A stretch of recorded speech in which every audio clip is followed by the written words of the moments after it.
दिल्ली के सीएम अरविंद केजरीवाल की पटीशन से लगातार सुनवाई जारी है। जस्टिस खन्ना ने ईडी की जांच से सवाल चुके हैं। किसी नतीजे तक पहुंचने के एजेंसी को 2 साल लग गए। जांच एजेंसी के लिए यह गल चंगी नहीं है। सुप्रीम कोर्ट ने केजरीवाल की गिरफ्तारी को ईडी तो सवाल पूछा है कि तुहाडे मुताबक केजरीवाल सरकार के मुखी ने तो घोटाले के शामिल ने। नतीजे तक पर 2 साल क्यों लग गए पहुंचने तक?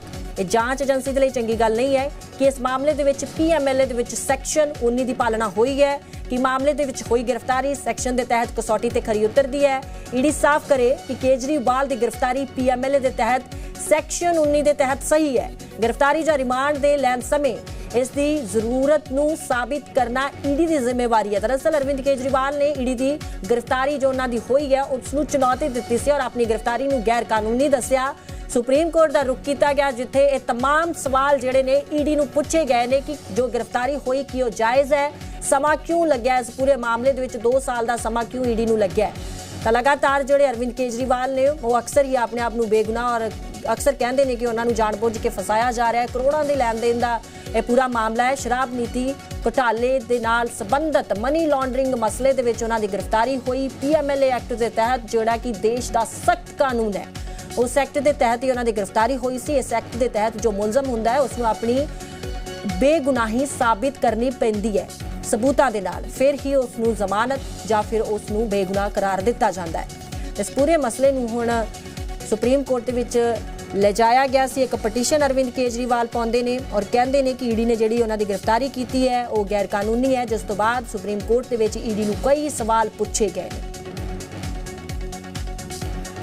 नवंबर 2021 दे विच एक शराब नीति जिहड़ी है लागू की गई सी, जिस दे तहत क्योंकि संजय सिंह को भी सुप्रीम कोर्ट से राहत मिली थी और अरविंद केजरीवाल को भी सुप्रीम कोर्ट से राहत मिलेगी। जी,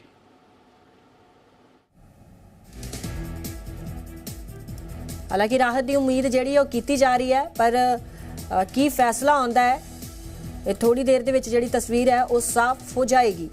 अरविंद केजरीवाल ने सुप्रीम कोर्ट का रुख किया है कि आम आदमी पार्टी के वल्लों टिप्पणी की है उसको लेकर के कहीं ना कहीं एक राहत जरूर आम आदमी पार्टी के खेमे में देखने को मिल रही है। हालांकि कोर्ट क्या फैसला लेता है अभी यह कहना बेहद मुश्किल है, लेकिन कहीं ना कहीं दोनों पक्षों की दलीलें सुनने के बाद कोर्ट फैसला लेगा कि दिल्ली के मुख्यमंत्री अरविंद केजरीवाल को अंतरिम राहत दी जाए या फिर नहीं। जी,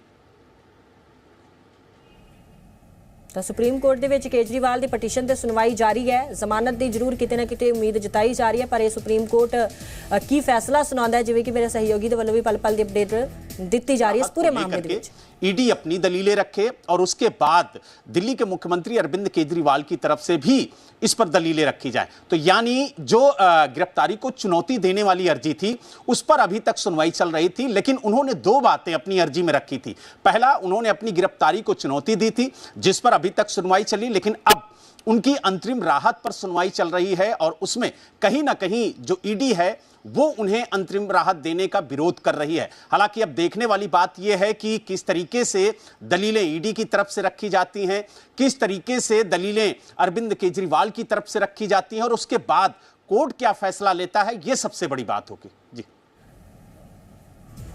तो केजरीवाल को अंतरिम जमानत दे सकते हैं। वड्डा अपडेट इस पूरे मामले के आ रहा है कि केजरीवाल कोई अपराधी नहीं, और चुने हुए सीएम ने सुप्रीम कोर्ट के वल्लों गल आखी गई है। दरअसल सुप्रीम कोर्ट के मामला जिहड़ा है वो पहुंचा हुआ है, आदतन अपराधी नहीं है। तो ये अपने आप में एक असाधारण केस है जहां पर चुनाव नजदीक है और चुनाव हर साल नहीं होते, चुनाव 5 साल में एक बार होते हैं। तो ऐसे में कोर्ट इस बात पर विचार कर सकता है कि क्या चुनाव प्रचार के लिए अरविंद केजरीवाल को अंतरिम जमानत दी जाए या नहीं दी जाए।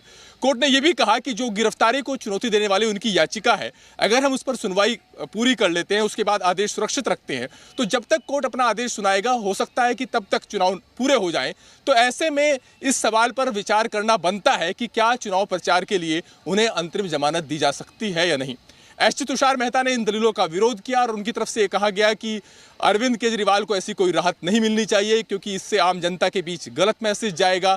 अगर किसी आम कारोबारी को, अगर किसी आम किसान को यह राहत नहीं मिलती कि वो अपनी दुकान को चलाने के लिए, अपने खेत में जाने के लिए अंतरिम जमानत मिल जाए, तो फिर किसी राजनेता को किस बिना पर यह जमानत मिल सकती है कि उसे चुनाव प्रचार करना है। और अगर अरविंद केजरीवाल जांच में सहयोग करते, समन की अवहेलना न करते, तो शायद उनकी गिरफ्तारी भी नहीं होती। लेकिन गिरफ्तारी का रास्ता उन्होंने खुद चुना है और अब वो अंतरिम जमानत के हकदार नहीं हो सकते। लेकिन सुप्रीम कोर्ट ने इस दलील को खारिज कर दिया और सुप्रीम कोर्ट ने यह साफ किया कि वो अंतरिम जमानत पर। ਵੱਡਾ ਅਪਡੇਟ ਆ ਰਿਹਾ ਹੈ ਕਿ ਸੁਪਰੀਮ ਕੋਰਟ ਦੇ ਵਿੱਚ ਕੇਜਰੀਵਾਲ ਦੀ ਅਰਜ਼ੀ ਤੇ ਸੁਣਵਾਈ ਜਿਹੜੀ ਜਾਰੀ ਹੈ ਲਗਾਤਾਰ। ਉਹਨਾਂ ਨੇ ਆਖਿਆ ਹੈ ਸੁਪਰੀਮ ਕੋਰਟ ਨੇ ਕਿ ਅੰਤਰਿਮ ਜ਼ਮਾਨਤ ਦੇ ਸਕਦੇ ਹਨ ਕੇਜਰੀਵਾਲ ਨੂੰ ਚੋਣ ਪ੍ਰਚਾਰ ਦੇ ਲਈ। ਕੇਜਰੀਵਾਲ ਕੋਈ ਅਪਰਾਧੀ ਨਹੀਂ, ਉਹ ਚੁਣੇ ਹੋਏ सीएम ने, ये कोई आम मामला नहीं है। तब पूरा अपडेट जड़ा इस पूरे मामले सवाल जवाब का जो क्रम था ये अरविंद केजरीवाल की मूल याचिका को लेकर के है, जिसमें उन्होंने गिरफ्तारी को चुनौती दी है। और कोर्ट इस बिंदु पर विचार कर रहा है कि क्या पीएमएलए के सेक्शन 19 के तहत जो गिरफ्तारी की कसौटी है उस पर यह केस खरा उतरता है या नहीं।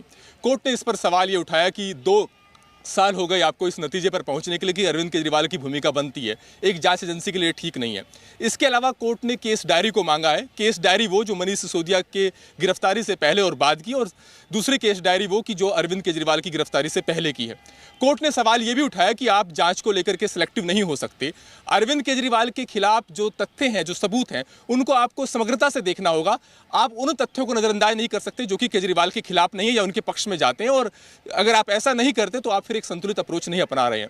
लेकिन सबसे बड़ी बात जो इस वक्त की है वो ये कि कोर्ट अब अरविंद केजरीवाल की अंतरिम जमानत पर विचार कर रहा है। इस वक्त अरविंद केजरीवाल के लिए जो सबसे बड़ी राहत हो सकती है वो यही कि वो चुनाव प्रचार के लिए जेल से बाहर। ਤਾਂ ਪੀਐਮਐਲਏ ਐਕਟ ਦੇ ਤਹਿਤ ਜਿਹੜੀ ਗ੍ਰਿਫਤਾਰੀ ਹੋਈ ਸੀ ਅਰਵਿੰਦ ਕੇਜਰੀਵਾਲ ਦੀ, ਈਡੀ ਦੇ ਵੱਲੋਂ ਜੋ ਉਹਨਾਂ ਦੀ ਗ੍ਰਿਫਤਾਰੀ ਕੀਤੀ ਗਈ, ਚੁਣੌਤੀ ਉਸ ਨੂੰ ਦਿੱਤੀ ਸੀ। ਗੈਰ ਕਾਨੂੰਨੀ ਉਹਨਾਂ ਨੇ ਆਪਣੀ ਗ੍ਰਿਫਤਾਰੀ ਨੂੰ ਦੱਸਿਆ, ਸੁਪਰੀਮ ਕੋਰਟ ਦਾ ਰੁਖ ਕੀਤਾ, ਪਟੀਸ਼ਨ ਪਾਈ ਔਰ ਇਸ ਪੂਰੇ ਮਾਮਲੇ ਦੇ ਵਿੱਚ ਹੁਣ ਲਗਾਤਾਰ ਸੁਣਵਾਈ ਜਾਰੀ ਹੈ। ਜਸਟਿਸ ਖੰਨਾ ਨੇ ਈਡੀ ਨੂੰ ਕਈ ਸਵਾਲ ਪੁੱਛੇ ਨੇ ਕਿ ਜਿਹੜੀ ਉਹਨਾਂ ਦੀ ਗ੍ਰਿਫਤਾਰੀ ਹੋਈ है कि वो सही है, कि वो कसौटी पे उतरती है, कि वो एक खास निश्चित समय सीमा के अंदर किसी खास मकसद की वजह से दी जाती है। और चूंकि अरविंद केजरीवाल की जो याचिका है जिसमें उन्होंने गिरफ्तारी को चुनौती दी है उस पर वक्त लग सकता है, लिहाजा कोर्ट अब इस बिंदु पर विचार कर रहा है कि क्या उन्हें चुनाव प्रचार के लिए अंतरिम जमानत दी जा सकती है या नहीं। और सबसे महत्वपूर्ण बात यह कि ये जो पिछली बार जो टिप्पणी की गई थी कोर्ट की तरफ से कि हम अंतरिम जमानत के सवाल पर विचार कर सकते हैं, ये आग्रह अरविंद केजरीवाल के वकीलों की तरफ से नहीं किया गया था। कोर्ट ने ही इस बिंदु पर गौर करना बेहतर समझा, क्योंकि कोर्ट को लग रहा था कि अगर इस केस की सुनवाई में वक्त लगता है तो फिर चुनाव खत्म हो सकते हैं, और ऐसे में इस बात पर विचार करना बनता है कि क्या उन्हें चुनाव प्रचार के लिए अंतरिम जमानत दी जा सकती है नहीं। और अभी तक के जो कोर्ट की टिप्पणियां रही हैं उनसे बात समझ में आ रही है कि प्रथम दृष्टया कोर्ट इस बात के लिए सहमत है कि असाधारण जिस तरह की स्थितियां हैं उसके तहत अरविंद केजरीवाल की अंतरिम जमानत के सवाल पर विचार किया जा सकता है। सुप्रीम कोर्ट ने आख्या कि चोणों तो बाद फैसला देना सही नहीं होएगा, क्योंकि लोक सभा इलैक्शन हो रही है, तीजे गेड़ की पहला भी दस्सिया सी कि वोटां पै रही ने, और इसे नूं लैके जिहड़ा विचार है सुप्रीम कोर्ट दे विच कीता जा रहा है कि जमानत अंतरिम जमानत ते विचार हो रहा। हालांकि कोर्ट का फैसला की हुंदा है तस्वीर समा आउण ते साफ हो जाएगी। तो केजरीवाल नूं अंतरिम जमानत दे सकते हाँ, वड्डी खबर दस रहे हैं। सुप्रीम कोर्ट ने आख्या है पटीशन ते सुनवाई हो रही है, और नाल ही ये भी कहा गया कि केजरीवाल कोई अपराधी नहीं, वो चुने हुए सीएम ने, ये कोई आम मामला नहीं है। सुप्रीम कोर्ट दे विच जिहड़ियां सारियां टिप्पणियां इस पूरे मसले नूं लैके कीतियां ने, चोणां तो बाद फैसला देना सही नहीं होएगा।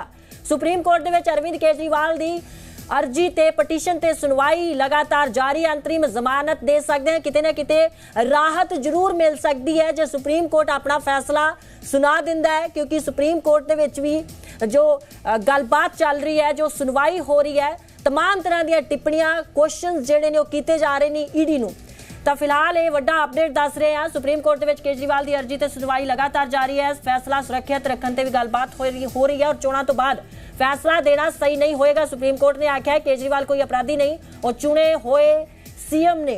और नाल ही ये भी गल आखी गई सुप्रीम कोर्ट के वलों कि किसी भी एक शख्स नूं लैके सिलेक्टिव नहीं होना चाहिए जांच दे विच, जिवें कि मेरे सहयोगी अरविंद दे वल्लों पूरी जानकारी जिहड़ी इस केस नूं लैके दित्ती जा रही है सुप्रीम कोर्ट तो। और सुप्रीम कोर्ट दे विच इस सुनवाई के दौरान की कुछ टिप्पणियां कीतियां जा रही हैं जस्टिस खन्ना दे वल्लों, जो बाकी दा बेंच बैठा होया है, की सुनवाई हो रही है, किस ते सवाल चुके जा रहे हैं, की दलीलां जिहड़ियां ने ईडी दे वल्लों जां फिर पटीशन जिहड़ी पाई गई है, की दलीलां रखियां जा रही ने, पल पल दा अपडेट इस पूरे मामले ते दे रहे हैं।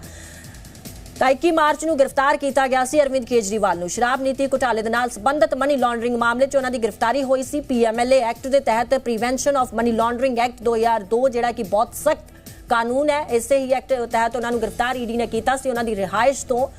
और जिस तो बाद हुण सुप्रीम कोर्ट दे विच ਉਹ ਪਹੁੰਚੇ ਹੋਏ ਨੇ ਤਿਹਾੜ ਜੇਲ੍ਹ ਦੇ ਵਿੱਚ ਬੰਦ ਹੈ ਅਰਵਿੰਦ ਕੇਜਰੀਵਾਲ। ਤਾਂ ਚੋਣਾਂ ਤੋਂ ਬਾਅਦ ਫੈਸਲਾ ਦੇਣਾ ਸਹੀ ਨਹੀਂ ਹੋਏਗਾ, ਸੁਪਰੀਮ ਕੋਰਟ ਨੇ ਆਖਿਆ ਹੈ। ਅੰਤਰਿਮ ਜ਼ਮਾਨਤ ਦੇ ਸਕਦੇ ਹਾਂ ਤਾਂ ਇਹ ਰਾਹਤ ਭਰੀ ਖਬਰ ਜ਼ਰੂਰ ਹੋ ਸਕਦੀ ਹੈ ਜੇ ਅਰਵਿੰਦ ਕੇਜਰੀਵਾਲ ਨੂੰ ਅੰਤਰਿਮ ਜ਼ਮਾਨਤ ਚੋਣ ਪ੍ਰਚਾਰ ਕਰਨ ਦੇ ਲਈ ਦਿੱਤੀ ਜਾਂਦੀ ਹੈ। ਹਾਲਾਂਕਿ ਵਿਰੋਧ ਵੀ ਜ਼ਰੂਰ ਇਸ ਦਾ ਹੋ ਰਿਹਾ ਹੈ। ਜੋ ਵਿਰੋਧੀ ਨੇ ਉਹ ਕਹਿ ਰਹੇ ਨੇ ਕਿ ਜੇ ਇਹਨਾਂ ਨੂੰ ਅੰਤਰਿਮ ਜ਼ਮਾਨਤ ਦਿੱਤੀ ਗਈ ਤਾਂ ਠੀਕ ਨਹੀਂ ਹੋਏਗਾ, ਪਰ ਇਹ ਸੁਪਰੀਮ ਕੋਰਟ ਜੋ ਸਰਵਉੱਚ ਅਦਾਲਤ ਹੈ ਉਸ ਦਾ ਫੈਸਲਾ ਹੋਏਗਾ ਕਿ ਕੀ ਸੁਪਰੀਮ ਕੋਰਟ ਉਹਨਾਂ ਨੇ ਅਰਵਿੰਦ ਕੇਜਰੀਵਾਲ ਨੂੰ ਅੰਤਰਿਮ ਜ਼ਮਾਨਤ ਦੇਣੀ ਹੈ ਜਾਂ ਨਹੀਂ ਦੇਣੀ। ਤਾਂ तमाम ਤਰ੍ਹਾਂ ਦੀਆਂ ਜਿਹੜੀਆਂ ਟਿੱਪਣੀਆਂ ਨੇ ਇਸ ਪੂਰੇ ਮਾਮਲੇ ਦੇ ਵਿੱਚ ਹੋ ਰਹੀਆਂ ਨੇ। ਸੁਣਵਾਈ ਲਗਾਤਾਰ ਪਟੀਸ਼ਨ ਦੇ ਉੱਪਰ ਜਾਰੀ ਹੈ। ਈਡੀ ਦੀ ਗ੍ਰਿਫਤਾਰੀ ਜੋ ਈਡੀ ਨੇ ਕੀਤੀ ਅਰਵਿੰਦ ਕੇਜਰੀਵਾਲ ਦੀ, ਉਸ ਨੂੰ ਚੁਣੌਤੀ ਦਿੱਤੀ ਗਈ ਸੀ, ਸੁਪਰੀਮ ਕੋਰਟ ਦਾ ਰੁਖ ਕੀਤਾ ਗਿਆ। ਤਾਂ ਸੁਪਰੀਮ ਕੋਰਟ ਦੇ ਵਿੱਚ ਉਹਨੇ ਗੱਲਾਂ ਆਖੀਆਂ ਗਈਆਂ ਨੇ ਕਿ ਕੇਜਰੀਵਾਲ ਕੋਈ ਅਪਰਾਧੀ ਨਹੀਂ, ਕਿਸੇ ਵੀ ਸ਼ਖਸ ਨੂੰ ਲੈ ਕੇ ਜਾਂਚ ਦੇ ਵਿੱਚ ਸਿਲੈਕਟਿਵ ਨਹੀਂ ਹੋਣਾ ਚਾਹੀਦਾ। ਔਰ ਈਡੀ ਦੇ ਵੱਲੋਂ ਈਡੀ ਤੇ ਵੀ ਸਵਾਲ ਇਹ ਚੁੱਕੇ ਨੇ, ਪੁੱਛੇ ਨੇ ਸਵਾਲ ਸੁਪਰੀਮ ਕੋਰਟ ਨੇ ਕਿ ਜਿਹੜੀ ਤੁਸੀਂ ਗ੍ਰਿਫਤਾਰੀ ਕੀਤੀ ਹੈ ਕਿ ਉਹ PMLA ਸੈਕਸ਼ਨ 19 ਦੀ ਕਸੌਟੀ ਤੇ ਖਰੀ ਉਤਰਦੀ ਹੈ, ਕਿ ਉਹ ਸਹੀ ਹੈ।